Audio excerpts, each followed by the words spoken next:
Kalau gue mempertahankan ego gue, bisa-bisa keluarganya yang gue sepak. Wow. Dari perusahaan loh. Bahwa semua orang yang berbuat sama kita polisikan, kita hajar, masukin penjara. Bukan begitu ya. Saya aja ya, waktu zaman dulu ya, waktu pertama kali kebuka kayak begini. Kalau saya pergi ke Singapura misalnya, kadang saya suka mikir, suka berdoa, Tuhan kalau pesawat ini boleh jatuh, jatuh aja lah. Kalau bisa ini kan salah Tuhan kalau jatuh, bukan salah gua. Hai, ini gua Daniel, tetangga kamu. Di sini gua akan ngobrol dengan tetangga gua tentang perjalanan hidup mereka dari kacamata spiritual di saat mereka mengalami situasi tidak pasti dan kekhawatiran, sampai bisa kembali bangkit menjadi orang yang lebih kuat dari sebelumnya. It's gonna be very exclusive and inspiring. Hey guys, kembali lagi di Daniel Tetangga Kamu. Dan kalau misalnya kalian ada pertanyaan untuk para tetangga kita di sini, please tanya aja. Tapi kalian harus menggunakan hashtag tanya tetangga Daniel, dan itu tulis di kolom komentar.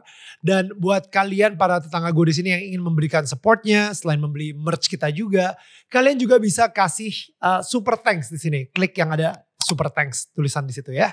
Alright, thank you so much for your support. Thank you so much and welcome to our tribe buat kalian yang udah support kita. Lex, kadang-kadang kita itu kan pengen banget ngasih tahu kalau misalnya itu bukan salah kita. Itu salahnya, misalnya dalam kasus lo, itu salah guru gue, bukan salah gue. Ini kalau misalnya bukan gara-gara guru gue penipu, ya kita nggak akan seperti ini. You know, tapi the fact that lo mempunyai courage tersebut ya, untuk minta maaf, itu menurut gue sesuatu yang unik sih. Yang hari ini nih udah jarang banget kita bisa lihat gitu bro. Banyakan orang tuh pasti akan nyalain keadaan, pasti bakal nyalahin semuanya kecuali diri dia sendiri gitu. And makanya ini sesuatu yang menyadarkan gue juga, karena gue adalah orang yang ya refleks pertama gue adalah no, bukan salah gue. Ini gue langsung menjustifikasi di otak gue apa aja nih yang bisa gue salahin selain gue gitu kan. Yeah. Tapi pada akhirnya ya itu ketika gue berdoa sama Tuhan bilang enggak Neil, ini salah lo gitu, because of this gitu misalnya. And it's okay, Tuhan itu kan lebih mementingkan yang namanya unity, kesatuan, tadi rekonsiliasi antara keluarga, hubungan antara keluarga, bukan kayak ego justru gitu. Jadi it's very rare, udah jarang banget sih gue ngelihat kita ngomong tentang minta maaf ke seseorang gitu. Soalnya gini nih, kalau kita udah tahu kita salah, kita mempertahankan ego kita, dan kita tahu kita sebenarnya dealingnya sama Tuhan. Wah, kita hancur bro, babak belur bro. Beneran. Sebenarnya kan waktu itu di posisi itu tuh, kalau kita ngomongin secara fair ya, gue tuh ada di top of the, bukan food chain, di comment center di perusahaan itu kan gue topnya. Ya. Hampir 80% orang yang ada di posisi kepala bagian itu orangnya gue. Kalau gue mempertahankan ego gue, bisa-bisa keluarganya yang gue sepak. Wow. Dari perusahaan loh. Wow. Karena orangnya orang gue bro, sebenarnya. Ya. Tapi if I do that, gue itu apa ya bro ya? Makin hancur menurut gue. Udah tahu gue salah, gue masih ngelakuin sesuatu lagi yang bertentangan sama hati nurani gue demi ego gitu loh. Jadi mendingan gue yang keluar aja. Mendingan gue yang ini, karena ini this is my mistake. Your mistake. That's so good. Gue sempatnya ada di sebuah meeting. Gue ngeliat kalau misalnya kita ada satu bisnis yang gagal gitu ya. Dan habis itu gue bilang, wah gue minta maaf gitu. Gue minta maaf karena gak tahu ya, karena gue gak terlalu hands on sama bisnis ini. Gue bilang kayak gitu. Tapi di antara semua yang lain gak ada yang minta maaf. cuman gue aja. And yet gue berpikir gitu, kenapa ya orang sulit banget untuk minta maaf, mengakui kesalahan. Karena mereka takut dipandang lemah sih man. Mereka takut kayak secara cerita hidupnya, actually gue pernah melakukan kesalahan, dan kesalahan gue itu di situ. Akhirnya ketika kita enggak, ini bukan kesalahan gue. Akhirnya kita gak pernah belajar dari kesalahan kita kan. Dan konsekuensi dari kita bersalah, salah satunya adalah harus minta maaf gitu. Yeah. Dan itu gue lakuin, gue minta maaf ya, karena gue benar-benar harusnya gue lebih hands on gitu sama bisnis ini gitu misalnya. Dan orang-orang cuman gue pikir kayak oh iya nih kita bisa belajar dari kesalahan kita sama-sama. Gak ada satupun yang ngakuin kesalahan. And I think gak tahu ini mungkin kalau yang nonton, tetangga kita yang nonton, kira-kira di hati lo saat ini, lo pasti ada satu orang yang lo ngerasa, oh man, ini Daniel ngomongin soal maaf terus nih. Iya nih, gue sebenarnya ada satu orang yang pengen banget gue harus ngomong minta maaf ke dia gitu. So menurut gue it's part of healing ya. It's part of healing. Kita minta maaf sama seseorang tuh terserah mereka mau maafin kita atau enggak. Itu urusannya dia sama Tuhan. Tapi urusan kita adalah kita secara aktif, bukan pasif gitu ya. Kita secara aktif minta maaf. Kita benar-benar, dan gue suka kata-kata I owe you an apology. Bukan cuma sekedar I'm sorry gitu. Kalau I'm sorry itu kayaknya sekedar ya mengumumkan aja, lu mau maafin gue gak mau maafin gue terserah lu. Tapi kalau gue hey please forgive me. Please forgive me itu adalah sesuatu yang tolong ya kalau misalnya di hati lu ada, please maafin gue gitu. Dan I think itu adalah sesuatu yang menurut gue lebih powerful, dan kita benar-benar menaruh kekuatan itu di tangan si orang yang sudah kita zolimi lah, in a way seperti itu gitu kan. Oh, tadi kan kita udah minta maaf. Kalau memaafkan orang yang paling berjasa di sini, yaitu guru lu sendiri gitu. Gimana cara memaafkannya? Jadi pertama kali saya berkasus, ya kan, kita kan ada lawyer segala macam. It just happened that my wife's uncle is ini pendeta. Oke. Pendeta lah. Jadi dia ketemu sama saya dia sampai panggil, lu nih bikin kehebohan satu Bandung loh katanya. Lu nih bikin kehebohan satu Bandung loh. Nah, lalu dia cerita sama saya. Kalau saya jadi kamu, hal pertama yang saya lakukan adalah memutus pengacara kamu. Ini ya, uncle saya. Terus dia cerita, waktu krisis 98, toko kita tuh dijarah. Toko kita dijarah, dia bilang kan. Terus dia sebutin nama anaknya, dulu pakai mobil apa, kepaksa pakai mobil apa, ya kan. Terus udahnya tahu gak apa? Saya ditipu sama teman baik saya. Terus suatu saat katanya saya lagi ngelamun di kolam renang, lagi liburan sama keluarganya, ada ibu-ibu nyamperin dia. Ini saya gak tahu ceritanya akurat atau enggak ya, tapi ini yang saya dapetin ya. Terus ibu-ibu ini ngomong, kok katanya, kalau saya lihat kok kayaknya disertai sama Tuhan ya, gitu. Terus dia bilang, enak aja, gue lagi mikir mau bunuh orang katanya. Itu mau bunuh temennya yang nipu dia. Dalam keadaan usahanya udah hancur dan dijarah juga. Teman baiknya masih nipu dia. Terus cut the story short katanya. Terus saya belajar untuk memaafkan orang. Katanya. Dia bilang cerita seperti itu ya. Dan anehnya katanya, selama bertahun-tahun sebelum saya bisa memaafkan, orang ini sama saya gak pernah bisa ketemu. Nah, kamu percaya gak ajaibnya Tuhan? Orang ini katanya bangkrut, ketemu sama saya, terus orang ini bangkrut. Yang ngelayanin saya. Gila. Dia bilang begitu. Gila. Terus saya.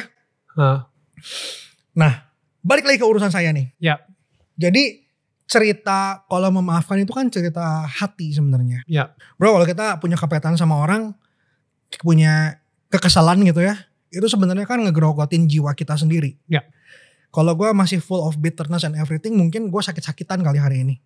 Gitu. Kayak kanker ya gitu. Kayak kanker kan, bisa jadi penyakit, bisa jadi macam-macam. Karena kita mikirnya dari pagi sampai malam gimana caranya untuk balas dendam, buat ngancurin dia balik segala macam. Dan itu semua pikiran negatif terus tuh yang kita tarik tuh. Iya betul. Dan kita kan ketemu orang-orang yang salah terus. Orang-orang yang salah gitu. Jadi dia bilang sama saya waktu itu, terkutuklah orang orang yang mengandalkan manusia. Dia bilang gitu namanya. Oh makanya jadi putusin si pengacara. Pengacara, gitu. Ya kan pokoknya itu firman yang gue dapetin dari uncle saya. Aduh saya pulang tuh conflicted. Ngerti gak? Conflicted banget. Conflicted. Kita ngomong sama tiga pendeta bisa ngomongin hal yang berbeda. Oh. Iya. Bisa ngomongin tiga hal yang berbeda. Oke, yang satu bilang harus hukum. Ya maksudnya gini. Yang satu ngomong cerita tentang Tapi kalau di gereja kita kan sebenarnya kalau di gereja gue tuh nggak boleh yang namanya pastor tuh mengarahkan kita ke ke salah satu pilihan tuh. Karena kita harus bertanggung jawab atas keputusan yang kita ambil. Nggak boleh kita nanti ngelemparin jadi salah si pendeta gitu loh. Gitu kan nggak boleh kan. Jadinya sebenarnya mereka bisa kasih kita counsel, tapi kita yang memutuskan sendiri kan ujungnya kan. Nah jadi ada yang ngomongnya macam-macam, ya udah yang penting lu inner peace, lu lepasin, udah katanya. Kalau firman Tuhan ngajarin tampar pipi kiri kasih pipi kanan, segala macam gitu ya. Tapi I have my personal conviction tentang hal ini.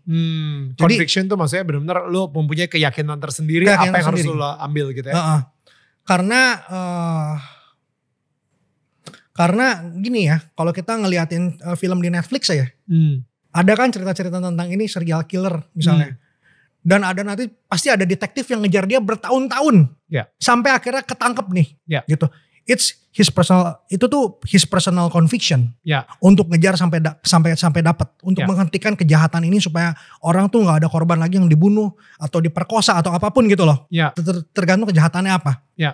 Nah saya tuh udah sampai satu titik udah ngerasa ini this is my conviction to stop ini nih kejahatan orang ini, gitu loh. Nah karena gak banyak orang Kristen yang ngerti fungsi dari garam selain dari cerita itu ngasih rasa adalah menahan kebusukan ya. Ya gak? Kalau kita ngomongin fungsi orang jadi garam jadi terang, kita bisa pelayanan sesuatu yang kelihatan. Tapi untuk mengambil bagian menahan kejahatan, gini menghentikan kebusukan begini itu susah. Itu bagian yang sulit yang gak semua orang berani ambil gitu loh. Jadi this is my personal conviction. Kalau ngomongin masalah hati, aku udah nggak benci sama dia posisinya. Lu berarti udah memaafkan dia. Udah memaafkan dia. Tapi untuk menghentikan kejahatan dia, that's my personal conviction. Gitu loh. Dan ini kan antara kita sama Tuhan gitu loh. Saya nggak berani ngegeneralisir bahwa semua orang yang berbuat sama kita polisikan, kita hajar, masukin penjara, bukan begitu ya. Bukan ya. Cuman karena ini kan repeat offender namanya. Dia punya modus operandi yang sama dan diulang-ulang ke banyak korban. Dan dia cuma tahu melakukan itu. Jadi orang ini sangat berbahaya begitu loh. Beda ceritanya kalau kita kita bisnis misalnya kecil terus orangnya masih tahu, masih punya hati nurani, masih mau berdamai sama kita kan beda. Kalau kayak yang ini dia udah punya modus operandi seperti itu, jadi nabi palsu segala macam, dan orang yang kena banyak sekali. Yang saya ceritain tadi, apa yang mau bunuh diri, saya aja ya, waktu zaman dulu ya, waktu pertama kali kebuka kayak begini, kalau saya pergi ke Singapura misalnya, kadang saya suka mikir, suka berdoa, Tuhan kalau pesawat ini boleh jatuh aja lah. Kalau bunuh diri gue nggak berani. Udah hilang harta di bumi, nanti kehilangan di surga juga. Pengecut gue, ngerti gak? Bunuh diri gak berani gue. Tapi emang malunya sampai gara-gara udah malu, udah tahu masalah yang ini, rumah mau disita apa segala macem gitu, udah jadi satu semuanya. Belum harus ngadapin social justice dihujat sama satu Bandung gitu loh. Malunya setengah mati. Sekarang mungkin sama satu Indonesia dihujat gitu ya. Ya udahlah. Exit strateginya adalah udahlah jatuhin aja lah. Udah kalau bisa ini kan salah Tuhan kalau jatuh, bukan salah gua. Ada collateral damage banyak, tapi bukan salah gua. Ya kan? Tetap egois. Tapi kan gak terjadi. Sama Tuhan, lu adepin gitu ya. Iya, jadi gua tanya, anak gua lu bisa operasi secara miracle begini, kenapa urusan ini gak bisa? Wow. Karena gua harus menjalani napak tilas Daud sedikit aja. Sampai jerit-jerit lah gitu. Jadi itu menarik ya, ketika lu memaafkan bukan artinya, tapi khusus untuk cerita lu saat ini. Karena gue ngerasa Tuhan yang memberikan misi ini di hati lu. Kalau misalnya bokap lu ada menolong 1000 keluarga, mungkin hari ini lu lagi coba nolongin 50 keluarga dulu aja. Which is murid-muridnya guru lu dulu yang sempat kena depresi gitu. Iya bro, kalau kita ngomongin tentang urusan beginian ya, panggilan hidup kan, ngomongin panggilan hidup ya. Papa gue itu saking sayangnya sama gue, tahun 2020-an pernah manggil suhu dari Taiwan. Suhu. Oke. Ya kan? Karena suhu ini dipakai sama orang-orang kaya di Bandung lah. Dia bilang nama gue keberatan. Nama Chinese gue. Gue gak even pakai nama Chinese gue. Tapi sama dia disuruh diganti katanya. Keberatan. 2020. Tapi kalau kita lihat, nama gue aja Alexander itu berat sekali. Defender of men. Wow. Sebenarnya gue menjalani maksudnya gue menjalani panggilan hidup gue, nama gue itu memang begini gitu loh posisinya, gitu ya. Kalau kita ngomongin percaya nama-namaan begitu ya, tapi nama gue sendiri juga begitu, Defender of Man namanya tuh gitu. Jadi susah ngelihat injustice, lihat ketidakadilan segala macam tuh susah gue. Wow. Jadi ada yang cerita waktu itu di salah satu podcast gue bilang kan, pagi-pagi gue lagi renungan pagi, gue baru jual jam, ketemu sama orang di Singapura itu, ya kan. Terus tiba-tiba orang ini penipu juga. Iya, world class scammer kan. Yang korbannya tuh udah sampai bunuh diri segala macam juga gitu. Ya kan? Terus orang-orang bilang semuanya, please siapapun yang tahu orang ini, please stop this guy. Itu kan ada, kalau kita ngomonginnya iluminasi, suara Roh Kudus tuh ngomong, lu tuh stop complaining about your life. Gitu loh. Lu sering berdoa, Tuhan ini aku pakai hidup aku. Kalau ceritanya begini bagaimana? Kalau melewati segala macam sesuatu ini jadi sebuah cerita untuk menguatkan orang lain bagaimana? Wow. Lu mau gak gitu kan, posisinya kan begitu. Ya. Kadang akhirnya, kita waktu berdoa gitu kan gak tahu yang di otak Tuhan apa. Tapi gue pengen dipakai sama Tuhan. Caranya cara Tuhan. Kita pengennya kalau punyanya cara kita dong. Exactly. Iya kan? Gitu. Jadi waktu itu kan aku liatin, wah orang-orang korban begini. Tapi kejahatannya RG berhenti waktu dia berhadapan sama kamu. Bukannya itu, kalau kamu mau dipakai sama Tuhan sebagai garam. Memberhentikan kebusukan. Yang si world class scammer itu yang jual arloji gimana tuh akhirnya? Ya kita gak tahu lah. Kita gak tahu. Tapi konon katanya juga dikejar Interpol hari ini. Oh wow. Konon katanya. Ya. Udah gak pernah ketemu lagi dan udah gak ada di Indonesia sih. Oke. Sejak lu jual arloji lu ke dia? Oke. What did you do? Like lu sempet kayak, lu dikejar nih, lu laporin polisi. Oh enggak. Kan gak ada urusan sama gue juga bro. Oke. Itu cuman Tuhan kasih analogi gitu loh. Ada gue dealing sama orang, ternyata orang ini wanted by so many people around the world. Karena and someone has to stop him. And yet nobody tuh yang bisa stop him gitu loh. Kalau sekarang ada orang yang sama, mungkin skalanya lebih kecil, skala nasional lah ini. Oke. Ya kan? Dan lu dipakai sama Tuhan ngeberhentiin ini, bukannya itu. Right. Tujuan, maksudnya bagian dari part of your life juga. Dan hari ini kita memberitakan ini ke seluruh Indonesia loh. Ya kan bro? Ya benar-benar. Sesuatu yang emang sesuatu yang busuk tuh harus diberhentikan sih. Justru kalau saya kebalik. Saya itu banyak ketipu tuh kalau sesuatu dibalutnya sama agama. Jadi otak dulu waktu itu hamba Tuhan tuh pasti begini-begini, semuanya sudah hilang di mata saya. Because waktu itu gua udah cash poor, gua cek semuanya. Taunya apa? Kop surat palsu, nama pastornya palsu, capnya palsu. Tahu nggak betapa gondoknya gue, maksudnya posisinya udah kena guru palsu, kena pendeta palsu pula.